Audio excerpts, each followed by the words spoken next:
Naku po, matinding balita 'to mga kapatid mula sa News 5 Everywhere. Eto basahin muna natin, posibleng tumindi ang banta ng nuclear war mga tol dahil daw sa plano ng Moscow na gumawa ulit ng mga ipinagbabawal na ballistic missile. Eto mula sa ano 'to, mula sa News 5 Everywhere 'to. Depensa ng Russia, Amerika naman daw ang nanguna at may nag-deploy pa sila umano dito sa Pilipinas.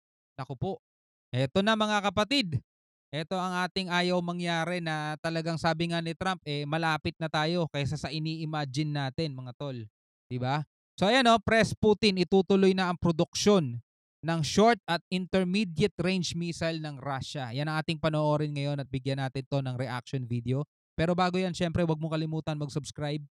Click mo na rin ang notification bell para ma-notify kapag may mga bago tayong reaction videong tulad nito. Huwag na natin patagalin pa, panoorin na natin 'to mga tol. Posibleng tumindi ang banta ng nuclear war dahil sa plano ng Moscow na gumawa ulit ng mga pinagbabawal na ballistic missiles. Depensa ng Russia, Amerika naman ang nanguna at nag-deploy pangaraw dito sa Pilipinas.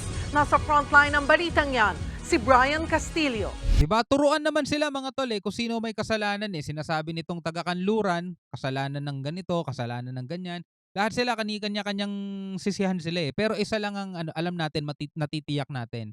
Na kapag isa ang nagpaputok sa kanila at nanguna, sunod-sunod na yan mga tol.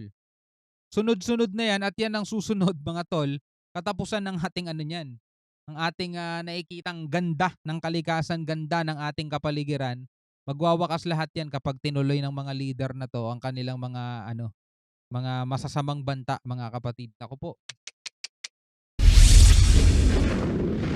Sisimula na ulit ng Russia ang produksyon at deployment ng short-range at intermediate-range ballistic missiles na pwedeng kargahan ng nuclear weapon kahit matagal na silang pumayag na itigil ito. Как известно, несколько лет назад Соединенные Штаты Ayon kay Russian President Vladimir Putin, kailangan nilang gumawa ulit ng naturang armas dahil hindi naman daw tumupad sa kasunduan nila ang Amerika na nagsimula na ring mag-deploy ng naturang missile sa Denmark at dito sa Pilipinas.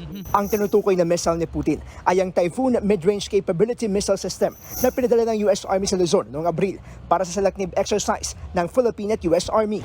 Ayon kay Putin, hindi siya sigurado kung nandito pa o inalis na ang missile. Pero sa ilalim ng 1987 Intermediate Range Nuclear Forces o INF Treaty, nagkasundo noon ng Amerika at ang dating Soviet Union na sirain at huwag nang gumawa ng mga missile na may range na 500 hanggang 5,500 kilometers. Ginawa ito noon para maiwasan ang banta ng nuclear war. Kaya ganoon na lang ang paninita ng leader ng Russia. Dahil may range na mahigit 1,000 kilometers ang Typhoon missile na violation dapat sa INF Treaty. At eto kinatatakutan din 'to ng China mga tol. Ito yun daanan lang natin 'tong saglit tong balitang 'to. Ito, simula naman 'to sa GMA Integrated 'no. Ayan mid-range capability launcher ng US Army dineploy sa unang pagkakataon sa Salaknib. Yan ang kinababahala ng China at Russia. Kaya si President Putin ay nagbabala na o hindi nagbabala nagsabi na ipagpapatuloy nila yung produksyon, 'di ba, nung kanilang mga mid-range missile na pwedeng kargahan nga ng nuclear mga tol. Panoorin natin 'to. Dineploy sa unang pagkakataon ng mid-range capability launcher ng US Army sa katatapos lang ng Salaknib military exercise. Kaya nito magpalipad ng mga mid-range missiles. Ang hakbang na ito, ikinabahala ng China at ng Russia. Plano raw ng Russia na muling gumawa ng mga intermediate at short-range nuclear-capable missiles. Sabi ni Russian President Vladimir Putin, pag-aaralan pa kung saan ilalagay ang mga gagawing missile para sa kanilang seguridad. Diba? Ganong katindi mga tol. Pag-aaralan nila ngayon 'to. At kaya talagang kumbaga banta si Putin mga tol sa sa NATO, sa Amerika at sa iba pa mga tol no. Kasi talagang matinding kalaban 'to. Kung sakasakaling maiipit nila si Putin at talagang maaano nila, mako-corner nila, damay-damay lahat mga tol. Kaya talagang ay naku po, ipanalangin na lang nating lahat na 'wag magkatotoo at 'wag mangyari itong mga ganitong klasing labanan mga tol. Dahil talagang matindi ang sasapitin at kahit na sabihin nating labanan lang 'yan ng Russia at saka ng Amerika, mga tol matindi dulot sa atin 'yan. Ay naku po, 'di ba? Etong dinala rito ng Amerika. Kaya nga maraming nagrereklamo at maraming nagagalit din dito ng mga anti-America 'di ba?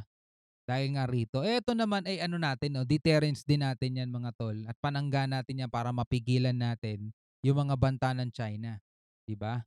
at least meron tayong panangga if ever na talagang umatake rito ang China. Pero eto nga no, nagiging dahilan mga tol at para gumawa at magbanta rin si Putin na magdadagdag siya ng mga ano niya, magsisimula ulit sila ng produksyon ng mga ganitong klaseng ano, missile mga tol na pwedeng kargahan ng nuclear. At kapag eto nga mga tol, pumutok tong mga ganito, wag naman sana mga tol ang pinag-uusapan natin kasi rito yung posibilidad. Pero hindi natin hinihiling na matuloy itong mga to. Hindi natin ninanais.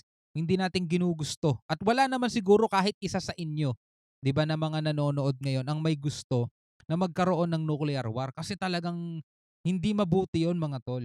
'Di ba? Hindi mabuti 'yon talaga para sa kalagayan ng mundo natin. Yun nga lang 2018 pa nag-withdraw sa kasunduan ng Amerika dahil sa aligasyon din nila na Russia ang una nag-develop ng mga binan na missiles. O sige na. See, nag-withdraw na pala ang Amerika nung 2018 pa. So posible nga talaga 'to mga tol, mas tumindi pa talaga yung mga bantaan nila rito sa mga missile na 'to. Bagay na ilang beses na rin pinabulaanan ng Moscow. Ang Denmark naman pumalag sa akusasyon ni President Putin. Wala raw dinedeploy na missile ang Amerika sa kanilang bansa. Sinubukan din kunin ng News 5 ang panig naman ng Armed Forces of the Philippines. Pero tumanggi silang kumpirmahin kung wala na o nandito pa ang dineploy na missile ng Amerika. Ang US Embassy naman, sinabing Washington DC na raw ang dapat sumagot sa issue. Nagbabalita mula sa frontline. 'Di ba? Nakikita ninyo mga tol, sabi nga ni Trump na papalapit ng papalapit. Well, hindi natin alam mga tol kung ano ibig sabihin ni Trump doon dahil siguro labanan ng politika 'yon mga tol, no? Pwedeng ganun din naman. Pero kung makikita mo mga tol, yung mga nangyayari ngayon, 'di ba? Pangangambahan mo rin talaga eh. 'Di ba? Ikaw mismo mangangamba ka mga tol eh. Kasi halimbawa, 'di ba? Yung Russia, Amerika nagbabangayan sila mga tol. Tapos yung China, Amerika nagbabangayan din. China, Taiwan, China, Pilipinas, at marami pang iba, yung European Union mga tol, at sabi pa nga ni Putin nung mga nakaraan, 'di ba, aarmasan niya yung mga kapanalig niyang bansa na para tirahin yung mga western country mga tol. Kapag nagkaroon ng ganyan, ikatlo na talaga 'yon, ikatlong laban ng pandaigdigan na 'yon mga tol.